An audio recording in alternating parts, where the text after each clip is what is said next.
Hi there, and welcome back to Random Talk with Angie.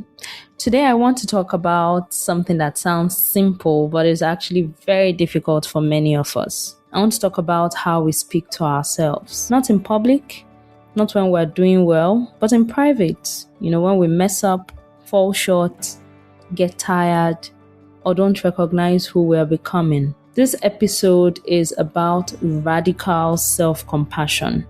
And I term it radical because in a world that rewards pressure, comparison, and self criticism, being kind to yourself is not encouraged, it is questioned. We're taught to push, to correct, to be harder on ourselves so we can do better. But rarely are we taught to ask, what if the voice you use on yourself is the very thing holding you back?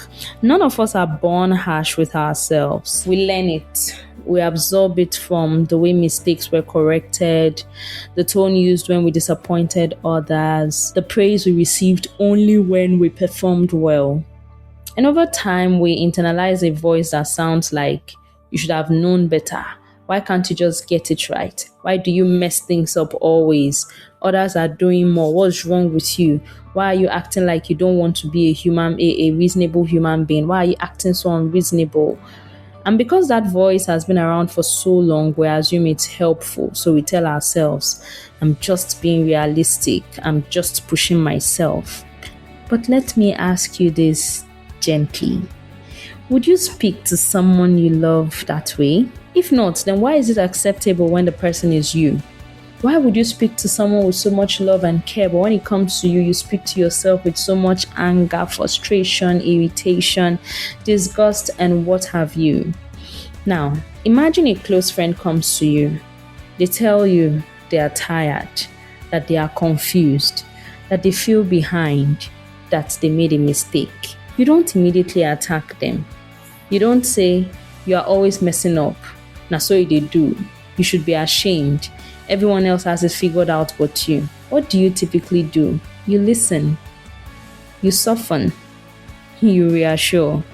You might say, you're doing the best you can. It's okay to take your time. This doesn't define you. And here is the uncomfortable truth. We often give strangers more grace than we give ourselves. Radical self-compassion asks you to close that gap. Speak inwardly with the same patience you speak outwardly. Speak inwardly with the same patience you extend outwardly.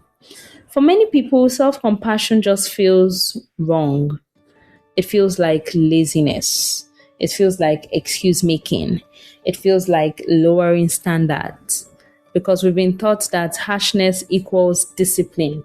But kindness is not the absence of accountability, it's the presence of safety. And growth does not happen in an environment of fear. Nothing actually grows where it is constantly threatened. When you speak to yourself with gentleness, you are not avoiding responsibility.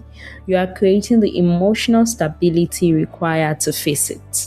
When you think about discipline, you see self-punishment as discipline, but there is actually a difference between self-punishment and discipline. There's a quiet line many of us are crossing, or many of us cross without realizing it, the line between discipline and punishment. For me, what I think is discipline says, this didn't work, let's try again. Punishment then says, you failed and you deserve to feel bad. One builds resilience, the other builds shame. You agree, right? And shame does not motivate long-term change. It only teaches you to hide. You cannot shame yourself into becoming who you're meant to be. Sometimes people say, yeah, we should teach self-compassion to the young ones, but it affects everyone, people of all ages. This conversation matters at every stage of life because for children and teenagers, it teaches that mistakes are part of learning and worth is not tied to performance. For young adults, it helps with comparison, identity confusion, delayed timelines. For adults, it softens. It softens burnout, regret, and the pressure of responsibility. And for much older people, it brings peace, forgiveness, and acceptance of a life still unfolding. Self-compassion is not age-specific, it's actually human. And this isn't about affirmations you don't believe, it's about honest kindness.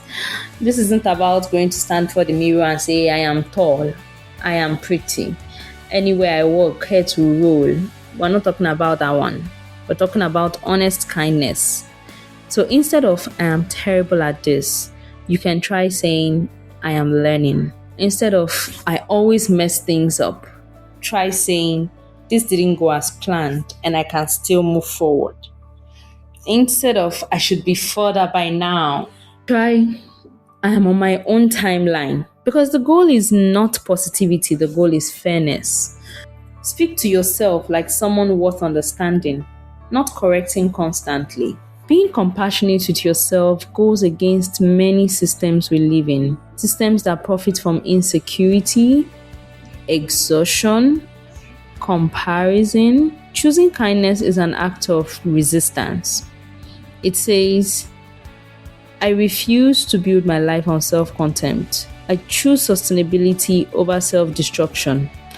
And self-compassion, it is not actually self-indulgence, it is self-respect. If you take nothing else from this episode, please take this. You are allowed to speak to yourself with kindness, even when you're not proud of yourself, especially then. Because the voice you live with the longest is your own, and it matters how it speaks. So today and tomorrow and the next hard day, pause, ask yourself, what would I say to a friend right now? And then say that to yourself. Thank you for listening. Thank you for choosing gentleness in a world that rewards harshness. This is Random Talk with Angie. And this year, we're learning to be kinder, starting from within. Cheers.